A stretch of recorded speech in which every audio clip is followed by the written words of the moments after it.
Amen.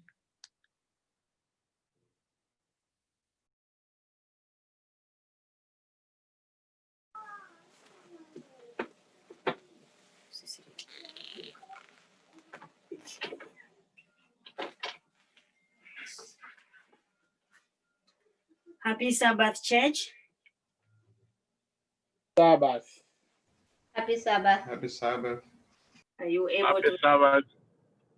Thank you. It's really a happy Sabbath. I am so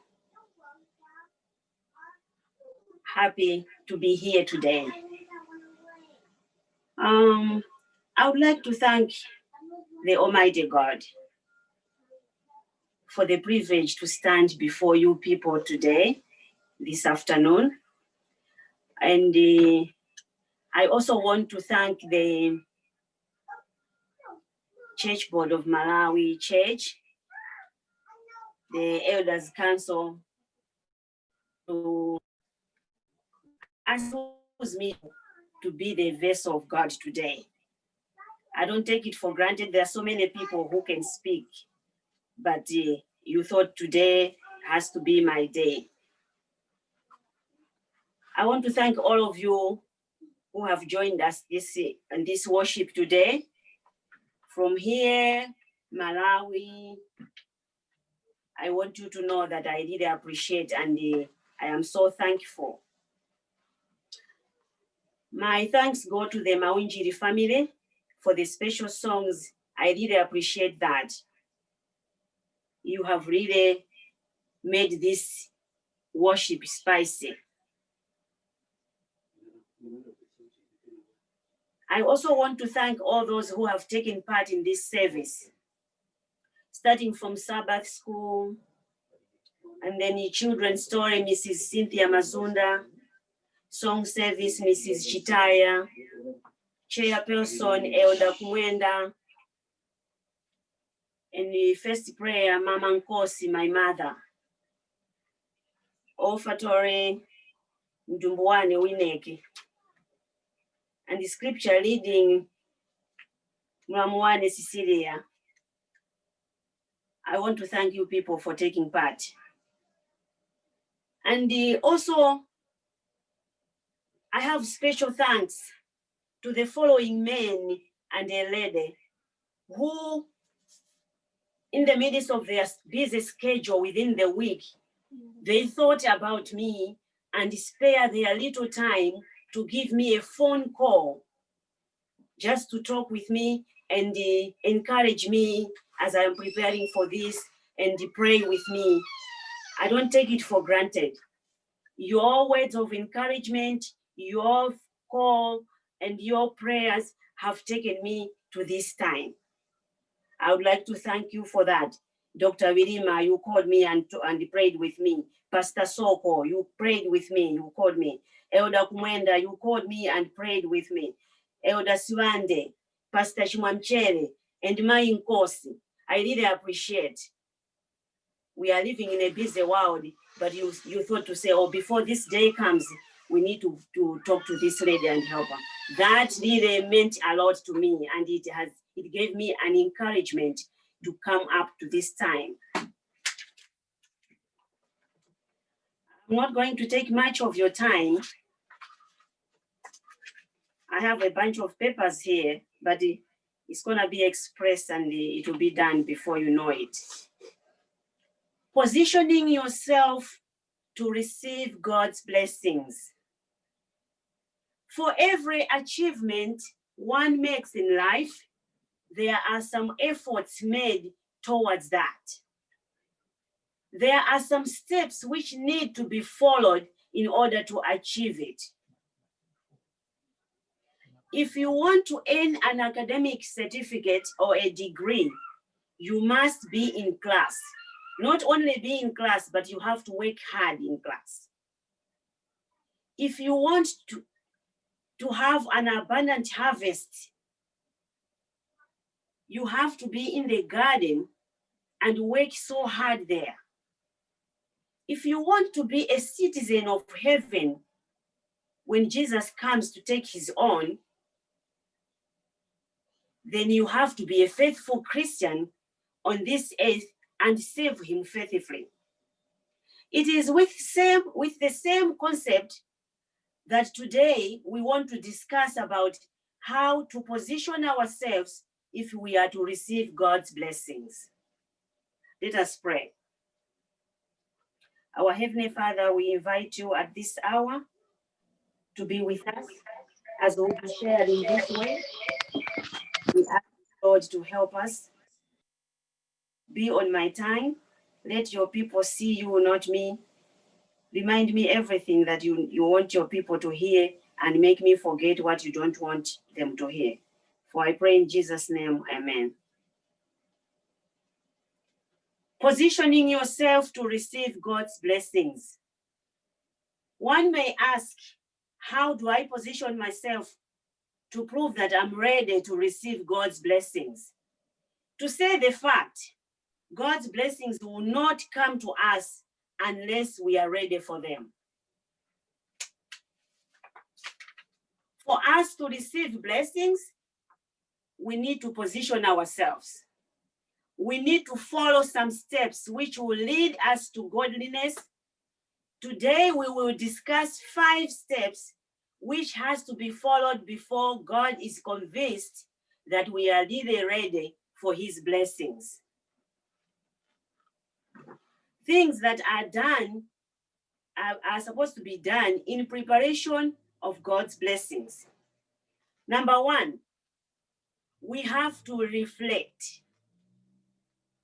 We position ourselves to receive God's blessings by reflecting on our lives and examining our actions and attitudes. We must allow the Lord to search our hearts and show us if there is any offensive way in us that prevents the blessing of God in our lives. It is important to know the true condition of our hearts. As our scripture reading said, it says, search me, O God, and know my heart. Test me and know my anxious thoughts. See if there is any offensive way in me, and lead me the way everlasting. Brethren, it is important to know your problem. It is only when you know your problem that you can be helped. Knowing our problem is the way leading to receiving God's blessings. After we take care of those problems, when we know our problem, we take care of them, and then we'll receive God's blessings. Let's see what Haggai says about knowing our problems and see what God wants us to do. I'll read from Haggai chapter 1, verse 5 to 7. It reads, now this is what the Lord Almighty says, give careful thought to your ways. You have planted much, but harvested little. You eat, but never have enough. You drink, but never have you fill. You put on clothes, but are not warm. You earn wages only to put them in a purse with a hole in it. This is what the Lord Almighty says. Give careful thought to your ways. God's people, there is a problem. If you eat and never be full, and you dress and never be warm, and you work and you find that you get paid today, by tomorrow you don't have money, and yet you haven't paid the rent, you haven't paid your bills, then there is a problem. So we need to take care of that problem, because that has to be taken care of. That has to be done for us to receive the blessing. It's not a blessing to be hungry. It's not a blessing to be cold. It's not a blessing to put your money in a purse that has a hole. So we have a serious trouble that sometimes we need to be done. It need to be taken care of. We really need to give a careful thought of our ways. Something is wrong somewhere. Why am I putting my money in a pocket with a hole? Why am I not filled when I eat? So we have to reflect our lives and see what our problems are. That way, and then we'll be able to get God's blessings. After reflecting comes another step. Step number 2, we have to repent. We position ourselves to receive God's blessings by repenting of the sins and iniquities.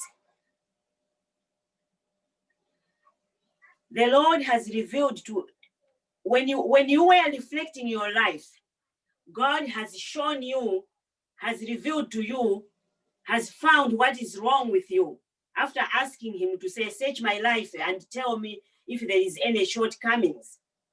And you have found out that you have got problems. With those before the Lord in a way of repenting. We have to repent to the sins that the Lord has revealed to our lives. It is important to acknowledge our sins. Not only to acknowledge our sins, but also to repent of it and receive God's forgiveness. My fellow Christians, we must not harden our hearts or justify our wrongs or give excuses for our behaviors.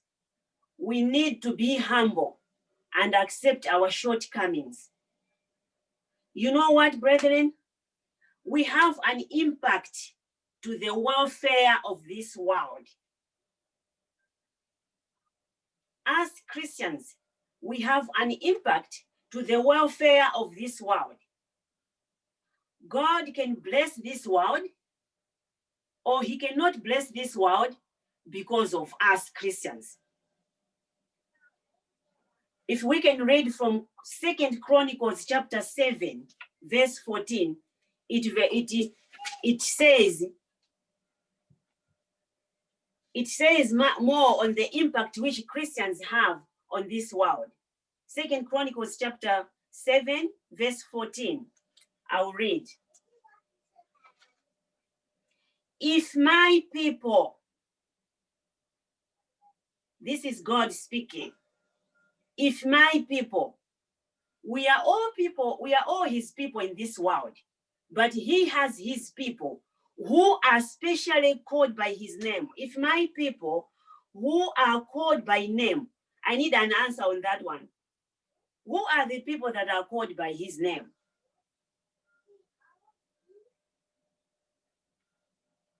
Are we together? I need an answer on that.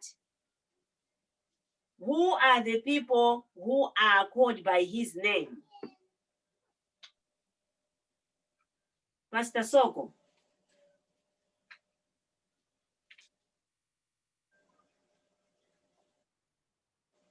Is Pastor Soko among the audience? Christians. Okay, thank you so much. Christians are the people who are called by his name. Christians that's the last name of Jesus Christ, and we are called by his name. So he's saying, if my people who are called by my name will humble themselves and pray and seek my face and turn away from their wicked ways, then I will hear from heaven and I'll forgive their sins and heal the land. This is why I said we Christians, we have an impact to the welfare of this world. All these calamities, all these pandemics, all these deadly diseases can go away if only his people who are called by his name can humble themselves and pray to God, confess their sins. Then God is very faithful to heal this land. But this land, we are going through all these sufferings, we are going through all these deadly diseases, we are going through all these pandemics, all these chronic problems. It's because Christians are not humbling themselves before God. They are not turning away from their evil ways. So this world is suffering because of us. We need to stop acting like Adam and Eve. We need to accept our problem, our sins, and be ready to repent from them.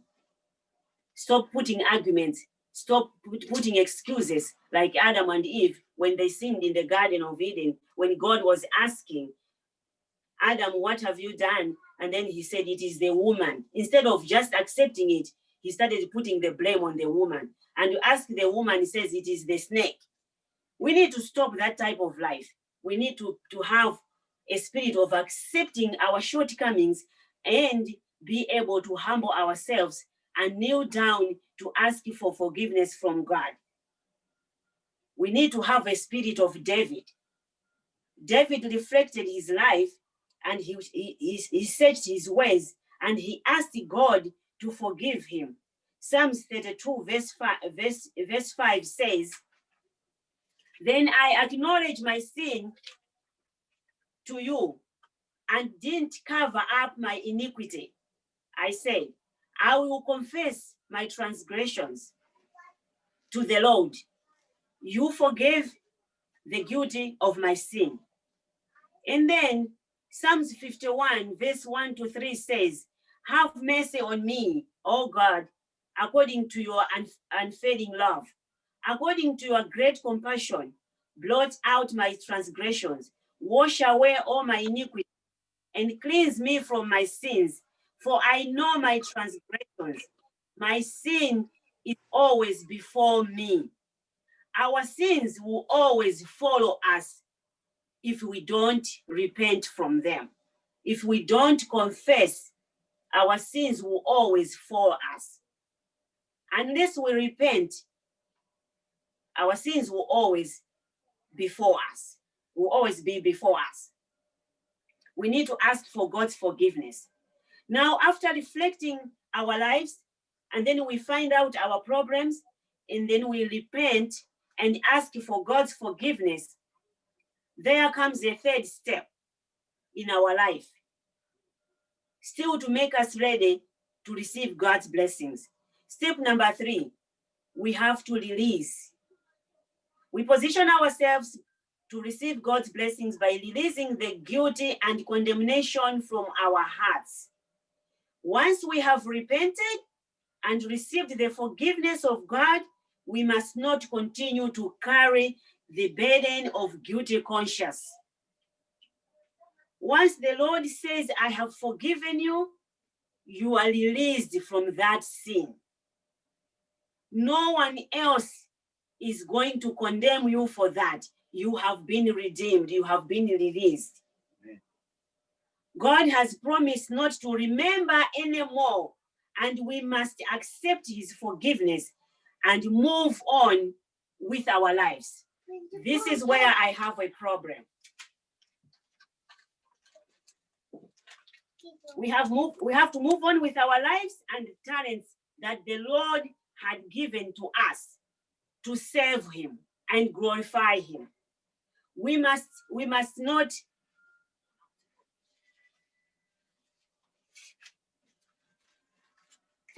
not be thinking back of what happened in the past. If you sin, if someone has sinned, has reflected his life and find out that I have made a mistake, and come to God in repentance and ask for God's forgiveness, God has forgiven him. There is no one else on this earth to condemn that person.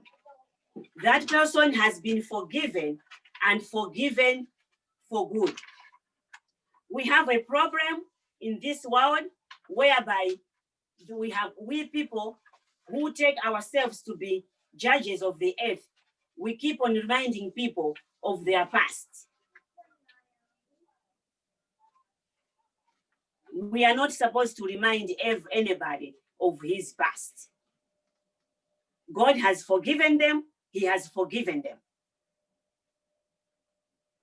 There's no way. God just said, I have forgiven you, and move on with your life. Did not say, okay, I'll put you on probation. I want to watch you.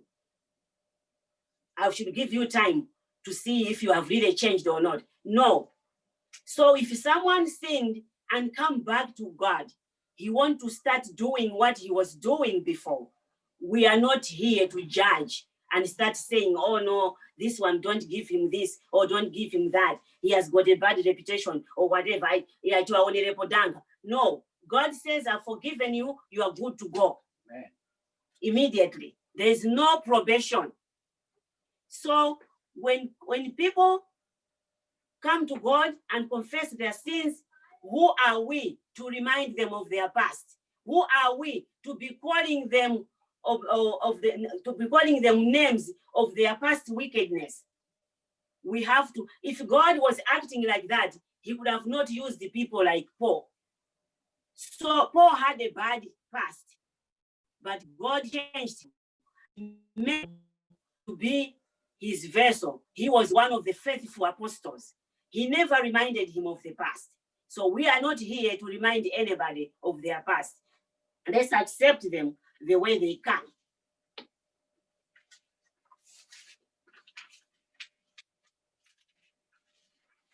My papers got mixed up somewhere. Okay.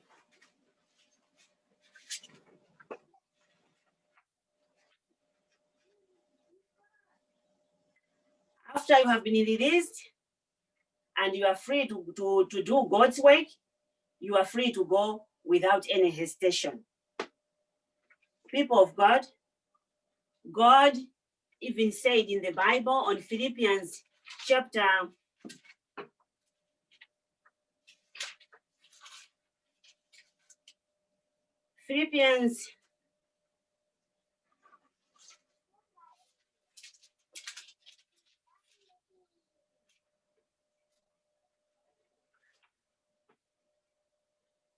Philippians chapter 2.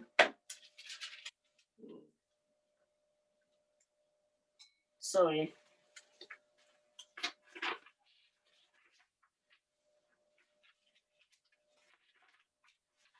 Philippians chapter 3, verse 12 to 14. Sorry for that. Not that I have already obtained all this or have already arrived at my goal, but I press on to take hold of that, for which Christ Jesus took hold on me. Brothers and sisters, I do not consider myself yet to have taken hold of it. But one thing I do, forgetting what is behind and straining towards what is ahead. I press on towards the goal to win the prize, for which God has called me heavenward in Christ Jesus. After we confess our sins to God and God has forgiven us, we need to assure ourselves that we are not yet there. It's not that I am there already, but I have been forgiven and I am charged to move forward. My goal is to receive the reward which is coming with Jesus Christ. This is a covenant which God made with his people. Hebrews chapter 10, verse 16 to 17, God says to us, this is the covenant I'll make with them. Which ones? Whom is he making this covenant with?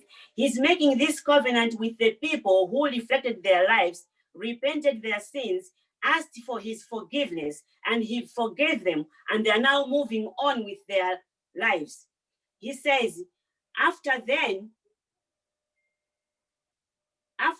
time, the time that they have repented, they have been forgiven, says the Lord, I will put my laws in their hearts and I will write them on their minds.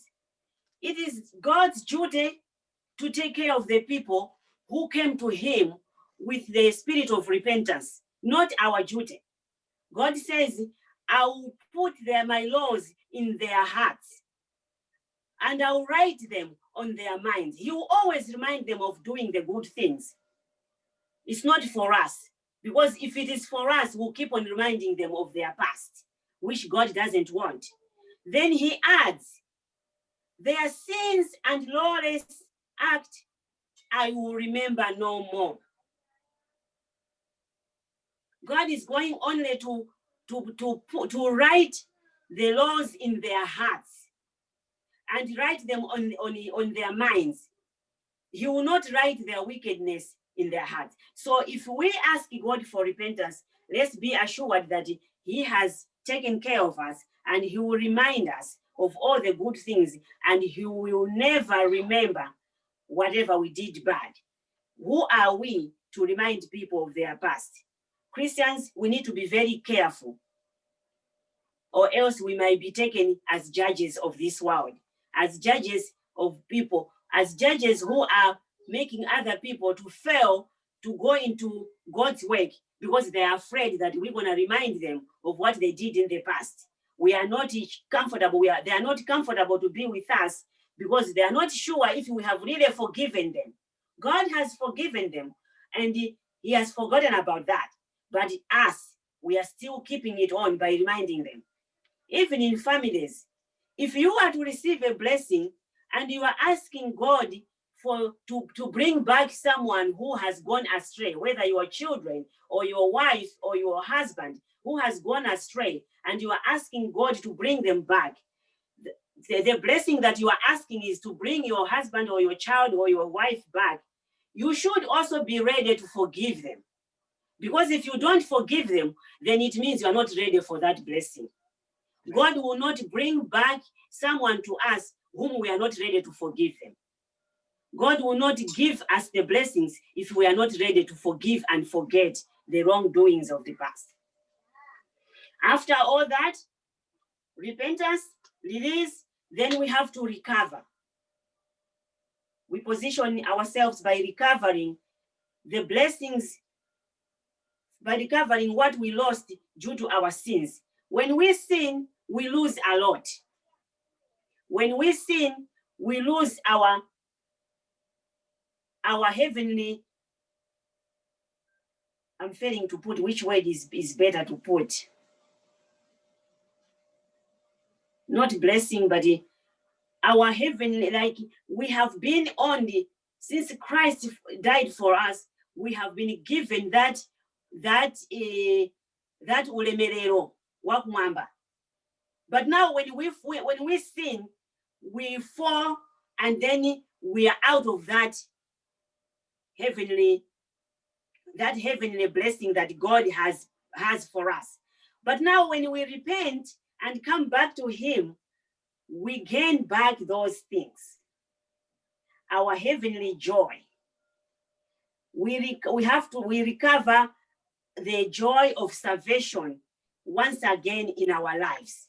We must revive the gifts which we had before we fell of our sins. Now, many of us, we have a problem when we make a mistake and then we come back, we don't want to do what we were doing before. We think to say, oh no, people will not trust me anymore. Or else, even if you are willing to do that, people will say, I know, you can't do this now. Since this happened, you can't do this. You have to be there, like we already said. But God says we need to restore everything. The talents that God gave us, all the good things that we were doing for his work. He wants us to work for him, to glorify him as we did before. We must not remain lethargic. We must not be passive and continue to remain idle and fail to utilize the opportunities that Lord has given us to live a fruitful life. That's not what God wants. God wants us to restore everything, to be active in church, to be serving him, to help the people who need help, to go with his words, to reach the ones who need to reach, to receive the word. We don't have to be dormant. It is sin before God to be dormant in church, to be passive in church. A Christian need to be active. A Christian need to be going on with God's work. You don't have to sit down, because in Matthew it says, go ye to the world and spread the gospel. So the gospel will not go if we all sit down. We cannot do the same. Everybody has got the way that can do. Someone can preach, someone can give the money to support the preaching, someone can help the needy. All those are God's work that we are supposed to be doing. That's what God wants us to do. We don't have to be idle. Idleness is sin before God. So after we repent to God and then he has forgiven us, we need to restore and start all over again to be doing what we were supposed to be doing. And then we receive God's blessings. A person has fallen before God. He has sinned. And then he has reflected his life and realized his sin. He has released the guilty conscience since God has forgiven him. Now he wants to recover what he was doing to his God before he sinned. What are we supposed to do as Christians? We are supposed to accept them. We are supposed to accept each other. We are not supposed to condemn each other for what happened in the past. That is the only way we can get God's blessings. There is no way we'll be blessed if we keep on messing each other's names with their past mistakes. Amen. We will not get blessings. And also we are not blessing that person, because that person will always think to say, I am a sinner all the time. No one is righteous before God, and no one is a sinner when he meets God. When God says, go, I have forgiven you. You are good to go. You are good to go forever, unless you sin again. But God will always be with you and remind you, because he has promised that he will write those laws in our hearts and write them on our minds to remember to do good, and he will never remember our shortcomings. The last step which we will talk about is rearranging. We prepare ourselves to receive God's blessings by rearranging our lifestyles to make us more efficient. If we want to be more efficient, we have to rearrange our lifestyle. We have to change our ways. You know what? In this life, there is no one who is perfect. In fact, perfectness is made through some rearrangements. We have to be modified. We have to be rearranged. In that way, we'll be efficient and effective in serving the Lord. We must give up from the best that we had, which we thought we had, for the best that God wants us to be. Sometimes we value things that we feel like these are the things that are making my name. These are the things that are giving me value. But we don't know that those things in the eyes of God, they are nothing. God has his own way of valuing your life and valuing your ways, your way of doing things. So it is time we rearrange our lifestyles. We need to change from our own personal thinking of saying it is me, only me. And we have to take what God thinks it's us, only us. Serving the Lord does not come with serving the Lord comes with humbleness. You need to humble yourself, and then you'll be able to serve the Lord. Likewise, receiving God's blessings comes with humbleness. We will not receive God's blessings unless we humble ourselves. We will not receive God's blessings unless we reflect on our lives. We will not receive God's blessings unless we repent to our sins. We will not receive God's blessings unless we release ourselves from the guilty conscience, and also unless we don't condemn other people who have come back to God by reminding them of their past. That way, we will receive God's blessings. We will not receive God's blessings if we still live our life scattered like that. We need to rearrange and make ourselves efficient and effective in serving the Lord, giving up all what we have if it is not necessary in the eyes of God. And so doing, we will my prayer this evening, this afternoon, that God should always remind us that we have steps to follow if we are to receive his blessings. Foremost, we have to remember that God's blessings will not just come like that. We have to do something to get God's blessings. We have to come to it. We have to do what God wants us to do. Then he will give us his blessings. This world is suffering because of us Christians who are not humbling ourselves. Amen. May God bless us all. Amen. Amen. Amen.